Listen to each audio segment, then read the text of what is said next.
فاسألوا الذكر إن كنتم لا تعلمون۔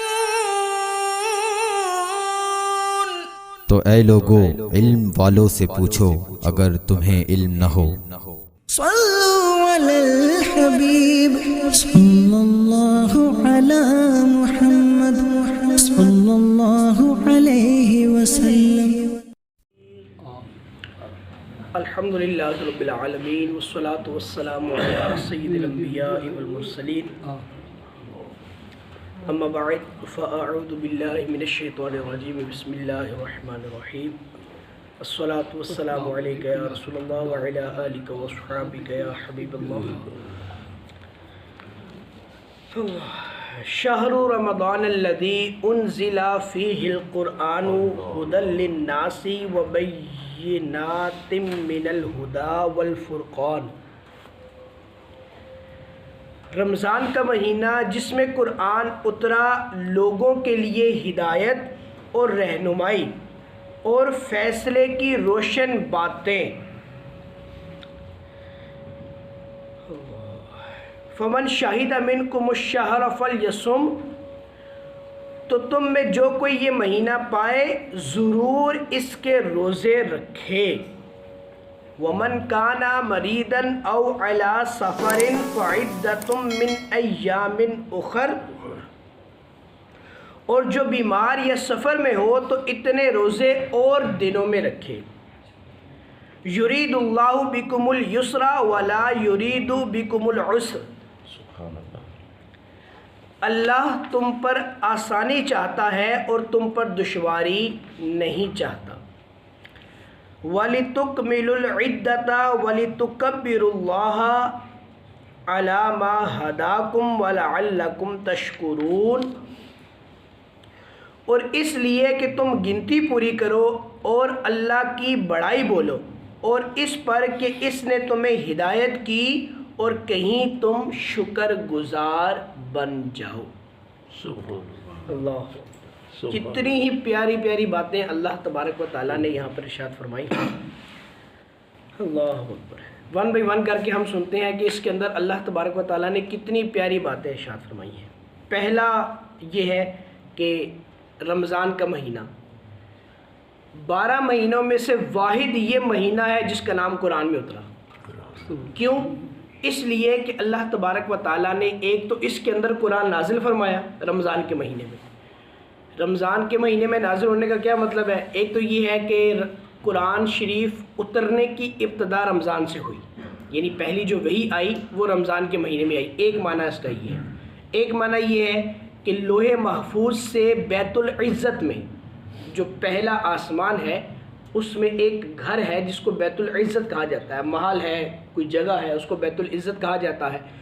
لوح محفوظ سے پورے کا پورا قرآن رمضان کے مہینے میں وہاں بیت العزت میں تشریف لایا، پھر وہاں سے بتدریج تھوڑا تھوڑا کر کے جیسے جیسے ضرورت تھی ویسے ویسے حضرت جبرائیل حضور جان عالم علیہ السلام پر لے کر حاضر ہوئے، اور 23 سال کے عرصے میں یہ مکمل ہوا۔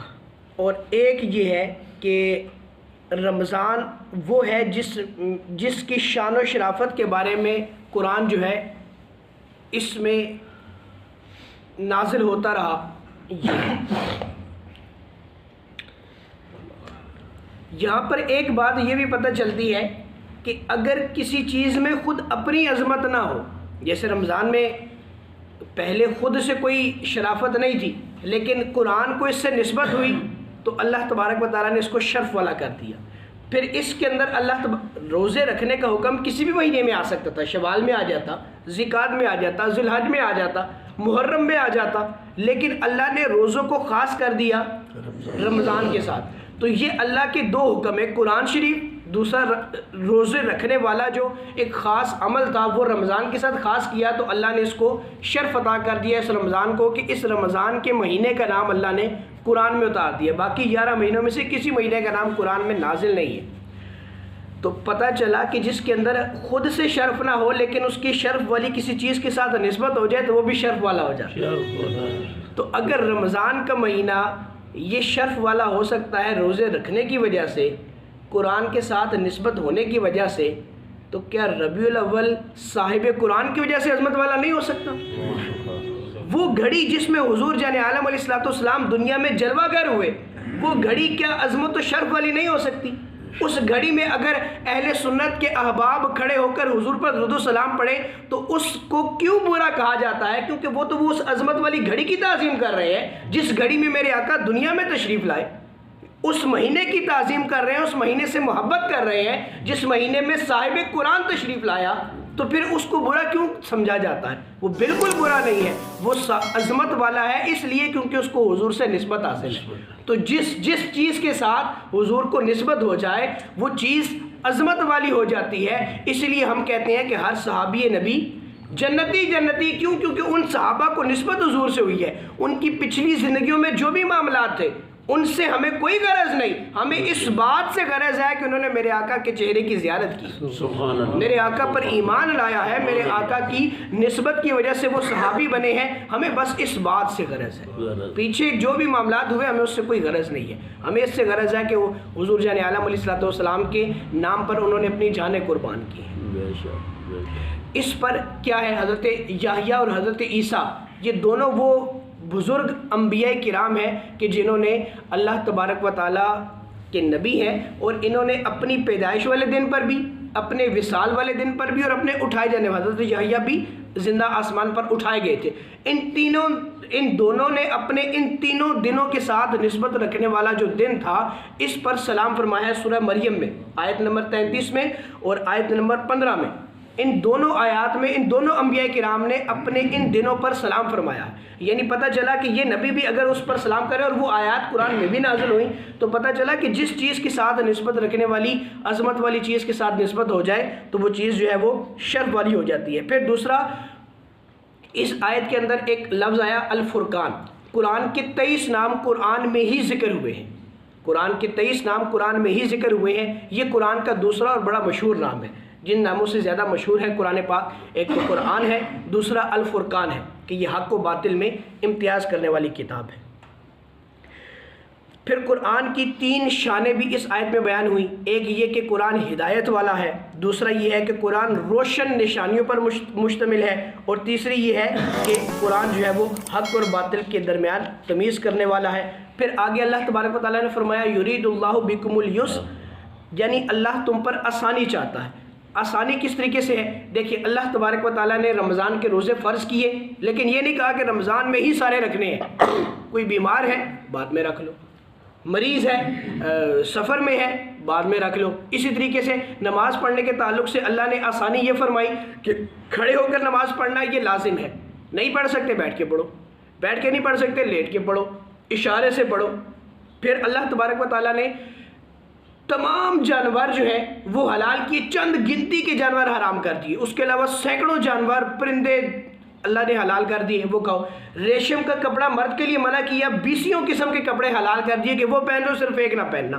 یعنی اس میں بھی ہماری آزمائش ہے کہ ہمیں اتنی ساری حلال چیزیں دینے کے ساتھ چند ایک چیزیں جو ہے وہ منع کی ہیں۔ دیکھنا چاہتا تھا اللہ تبارک و تعالیٰ کہ ہم میں سے کون عمل کرتا ہے، تو ہمیں ریشم ہی پہننے کی طرف ہم کیوں جائیں؟ ہم جناب وہ اس طرح کے معاملات کی طرف کیوں جائیں کہ جو چیزیں حلال ہیں ان کو عمل کریں؟ کاروبار کی 20 چیزیں اللہ نے جائز کی، چند ایک منع کر دی کہ اس کے مطابق کام نہ کرنا، تو اس میں سے ایک سود آتا ہے۔ سود کی طرف بھی ہم کیوں بھاگتے ہیں؟ ہمیں جس چیز کے جو حلال ہے اس کی طرف جائیں نا۔ تو حلال چیزوں کی تعداد اگر گنے تو وہ بہت زیادہ ہے، حرام چیزوں کی تعداد بہت کم ہے، تو ان کم سے ہمیں بچنا ہے۔ یہ اللہ تبارک و تعالیٰ کی طرف سے ہم پر آسانی ہے کہ ہم ان سے بچ جائیں گے، بہت ساری جو جائز چیزیں ہیں ان کی طرف جائیں گے تو ہمیں آسانی ہو جائے گی۔ اس میں ایک بات یہ بھی آئی، چلیں یہ آیت پوری کر لیتے ہیں پھر میں عرض کرتا ہوں۔ وَلِتُكْمِلُوا الْعِدَّةَ، گنتی پوری کرنی ہے۔ رمضان کے روزوں کی 29 ہیں یا 30، ان کی ہمیں کیا کرنی ہے؟ گنتی پوری کرنی ہے۔ یہ نہیں ہے کہ ہم جو ہے وہ مطلب لازم ہے کہ ہم پر اتنے ہی رمضان کے مہینے میں ہی رکھیں۔ اللہ تبارک و تعالیٰ نے فرمایا کہ تم گنتی پوری کرو، اور گنتی پوری کرنے کے ساتھ کیا کرو؟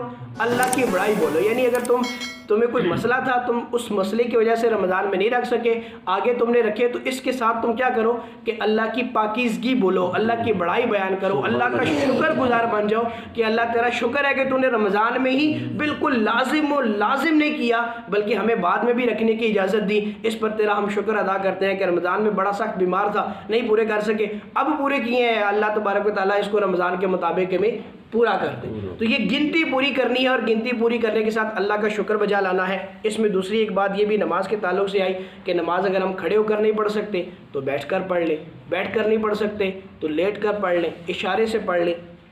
لیکن آج کل جو کہ سوشل میڈیا کے ذریعے یہ بہت ساری جگہوں پر سنا بھی جاتا ہے, تو میں ایک بات یہ عرض کرنا چاہتا ہوں کہ آج کل ہماری مساجد میں کیا ہے, اوورآل تقریباً پورے پاکستان میں آپ دیکھ لیں, باہر کے ممالک میں بھی کہیں نہ کہیں ہوگا یہ, ہم کیا کرتے ہیں, کرسیوں کی تعداد بڑی بڑھ گئی ہے. مسجد میں جائیں گے تو جناب لائنوں سے یوں جناب وہ صفوں کے آخر میں کرسیاں رکھی ہیں, لائنوں سے کرسیاں رکھی ہوئی ہیں. کرسی پر نماز پڑھنا تب ہے کہ جب ہم بالکل نیچے نہیں بیٹھ سکتے, بالکل یہ ہے کہ ہم نیچے نہیں بیٹھ سکتے پھر ہم کرسی پر آئیں. کرسی پر آنا ایسے نہیں ہے کہ جناب ہم پوری دنیا میں چکر لگاتے رہیں, پوری دنیا میں گھومتے رہیں, ہر جگہ آتے جاتے رہیں, اور جب مسجد میں آئے تو ہم کرسی پر بیٹھ کر نماز پڑھیں. کرسی پر بیٹھنے کی اجازت تب ہے جب آپ کے گھٹنے بالکل اس قابل نہیں ہیں کہ آپ نیچے بیٹھنے سے مراد یہ ہے کہ آپ اگر 2 زانوں نہیں بیٹھ سکتے 4 زانوں بیٹھ جائیں, 4 زانوں نہیں بیٹھ سکتے تو ایک گھٹنا اوپر کھڑا کر کے نیچے رکھ کر بیٹھ سکتے ہیں, تو ویسے بیٹھ جائیں. یعنی عظمت اس میں ہے کہ ہم نیچے بیٹھ کر نماز پڑھیں. یہ زیادہ ضروری, زیادہ اہم چیز یہ ہے کہ ہم نیچے بیٹھنا بالکل ممکن نہیں ہے, تو پھر شریعت نے اجازت دی ہے کہ اب آپ کرسی پر آئیں. لیکن جب تک آپ نیچے بیٹھ سکتے ہیں, کیونکہ زمین پر ہم جب سجدہ کرتے ہیں, اپنا سر زمین پر رکھتے ہیں, تو یہ اللہ تبارک و تعالیٰ سے زیادہ قریب ہونے کا معاملہ ہوتا ہے. تو جب ہم کرسی پر ہوتے ہیں تو زمین سے زیادہ دور ہو جاتے ہیں, تو ہم سجدے کی جتنے قریب رہیں گے اتنا ہم عاجزی میں بھی رہیں گے, انکساری میں بھی رہیں گے, اور اللہ کے قریب رہیں گے. تو اللہ کے قریب رہنا جو ہے یہ زیادہ ضروری ہے. ہاں اگر کسی کا اتنا ہی زیادہ مسئلہ ہے کہ وہ نیچے بیٹھ ہی نہیں سکتا پرابلم کی وجہ سے, ظاہر ہے بیماری ہر کسی کو آ سکتی ہے, اور یہ اس بات کا فیصلہ جو ہم کھڑے ہو کر نماز پڑھتے ہیں ہمیں نہیں کرنا. ہم آپس میں ایک دوسرے کے خلاف باتیں نہ کریں نا جی وہ فلانا تو بڑا ٹھیک ہے جناب, وہ ایویں بیٹھ کے کرسی, وہ اس کو پتہ ہے کہ اس کو کتنی بیماری ہے, اس کو پتہ ہے کہ اس کا کتنا مسئلہ ہے. تو ہم نے ایک دوسرے کے خلاف بات بھی نہیں کرنی, اور ساتھ میں جو ہے جو کرسی پر بیٹھ کر نماز پڑھتے ہیں ان کو یہ چاہیے کہ وہ بھی دیکھ لیں کہ کیا میں واقعتاً کرسی پر بیٹھنے کے قابل ہوں یا میں نیچے بیٹھنے کے قابل ہوں. ہر بندہ اپنی طبیعت کے مطابق اس کو دیکھے گا اور پھر اس کے مطابق فیصلہ کرے گا. اللہ مجھے اور آپ کو ان تمام باتوں پر عمل کی توفیق عطا فرمائے. آمین بجاہ نبی.